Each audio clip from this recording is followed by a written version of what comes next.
Eu sou Karen Schwab Meneghetti e eu vou falar um pouquinho sobre o sistema de espaços livres e sua especial contribuição na busca de cidades mais sustentáveis. Sou arquiteta e urbanista, professora de graduação e pós-graduação da Universidade Estadual de Maringá. Bem, os espaços livres são chamados assim por conta da professora Miranda Magnoli, que define espaço livre como todo espaço e luz nas áreas urbanas e em seu entorno, não cobertos por edifício. Essa definição é importante porque o espaço livre é o objeto de estudo da arquitetura da paisagem, é o lugar de encontro das pessoas com os processos naturais, e onde a capacidade intelectual do homem tende a fazer mais diferença na sobrevivência das espécies, incluindo nisso a nossa espécie humana. Os espaços livres formam um tecido pervasivo, como diz Catarina Lima, sem o qual não se concebe a existência das cidades. Estão por toda parte, mais ou menos processados, mais ou menos apropriados pela sociedade. Constitui quase sempre o maior percentual de solo das cidades brasileiras, incluindo aquelas mais populosas. São os espaços de vida cotidiana ao ar livre que permitem acessos, conexões, atividades de trabalho, muitas vezes, lazer, recreação e a convivência entre as pessoas. Espaços livres públicos são aqueles de domínio e apropriação pública. São a gênese da cidade, a esfera da vida pública. São esses espaços que frequentemente condicionam os espaços construídos, conferindo-lhes suas formas, seus relevos, suas características. O termo público sugere lugares abertos e acessíveis a todas as pessoas. O espaço público, como diz Leite, é cultural por excelência, profundamente ligado à vida urbana e parte da caracterização física da cidade. A partir do século XIX, a expansão das cidades e as modificações sociais e econômicas mudaram as relações nas cidades.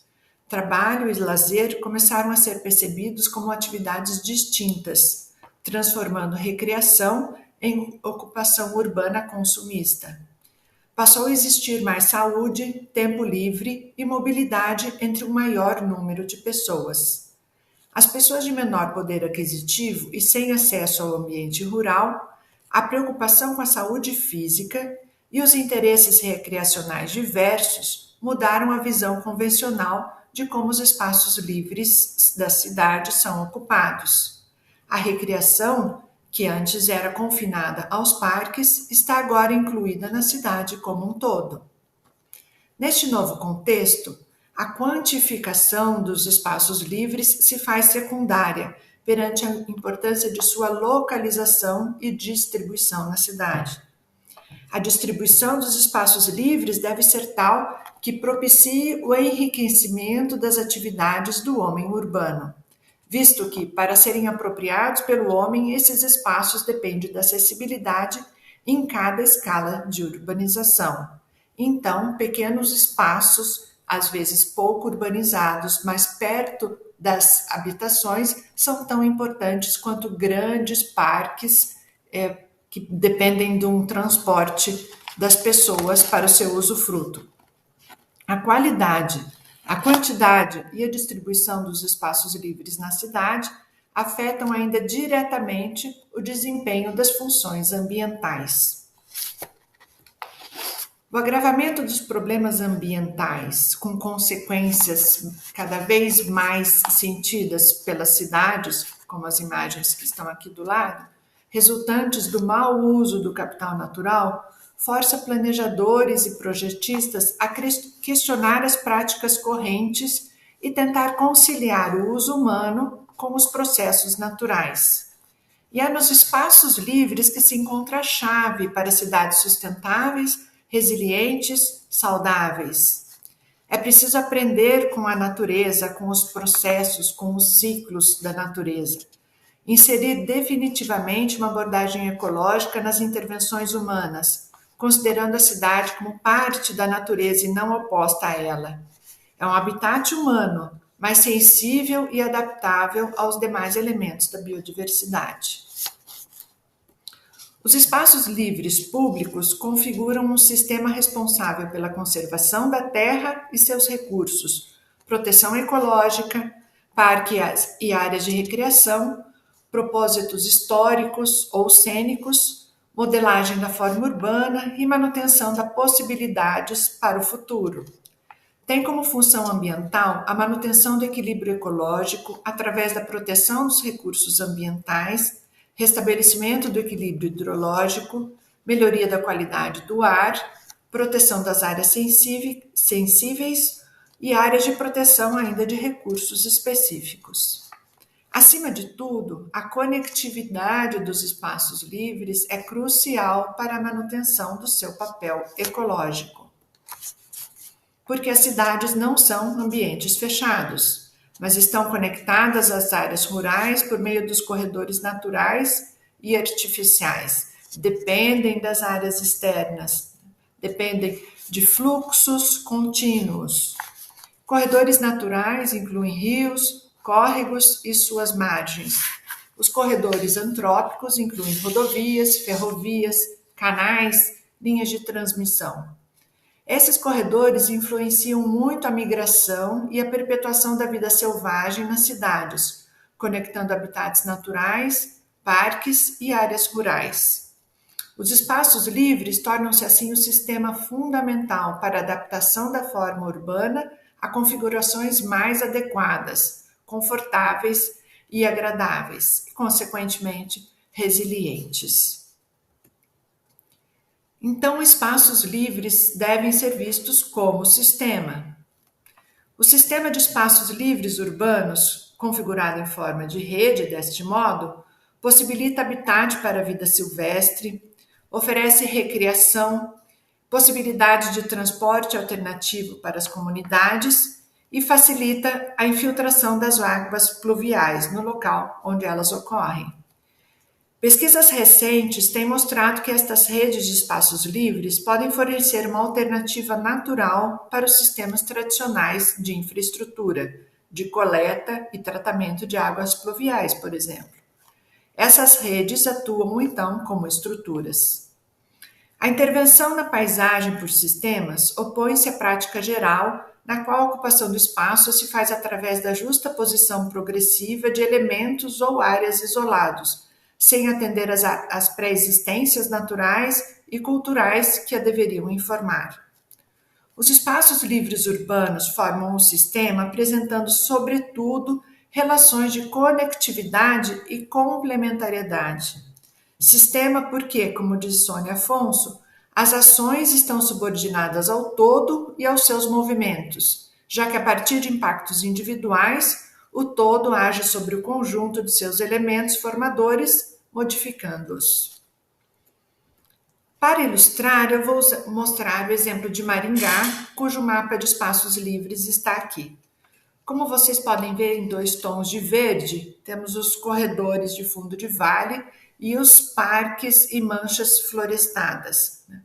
Esses corredores foram projetados pelos planos diretores sucessivos da cidade e eles conformam, então, como se fossem dedos no norte e no sul da cidade, conectando e possibilitando a existência e a permanência da qualidade das manchas florestadas. Dá para ver também nesse mapa uma série de pontinhos amarelos que são as praças.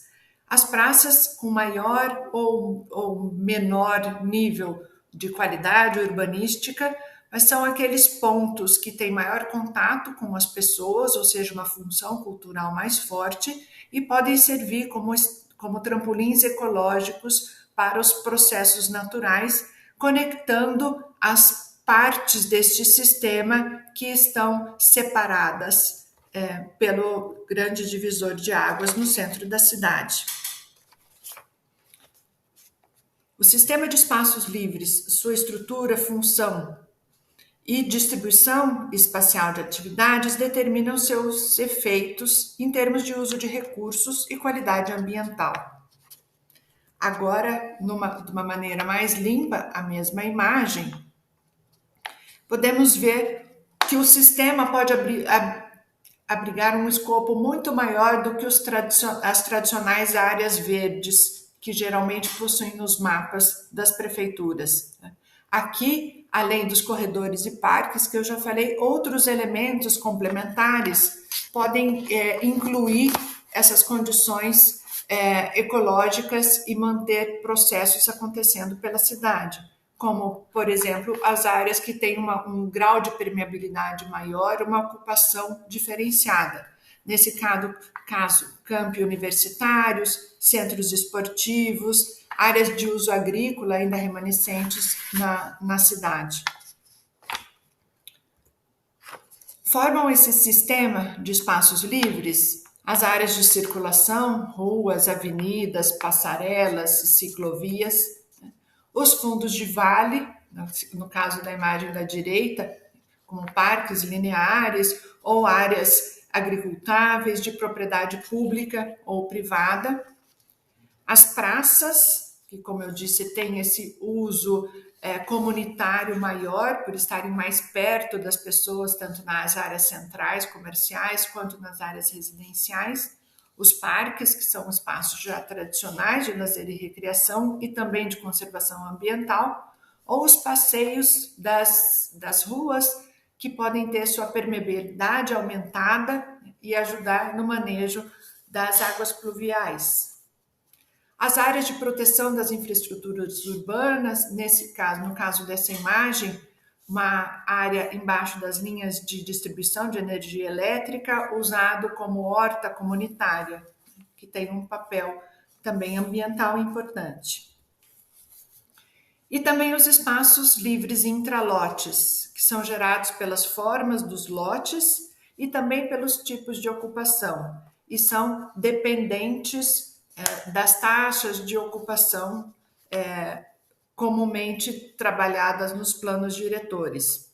Essas áreas intralotes são extremamente importantes para fornecer as atividades ao ar livre, de uso privado, também sol, ar, a saúde, entrando pelas casas, como a gente tanto percebeu essa necessidade nos últimos tempos.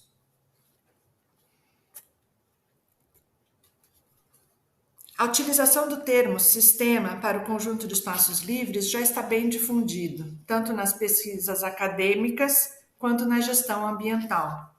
Uso aqui esse desenho do Silvio Macedo para mostrar a complexidade de análises e abordagens possíveis na pesquisa, no planejamento e na gestão dos espaços livres. Muitos termos, muitas disciplinas que se agrupam para um bem comum. Concluindo, o sistema de espaços livres urbanos é o lugar da natureza na cidade, onde os processos regenerativos podem garantir a sustentabilidade urbana. Como diz Lyle, nas estruturas verdes estão os processos que suportam a vida. Faço uma homenagem ao Silvio Macedo através dos desenhos nessa apresentação. Obrigada.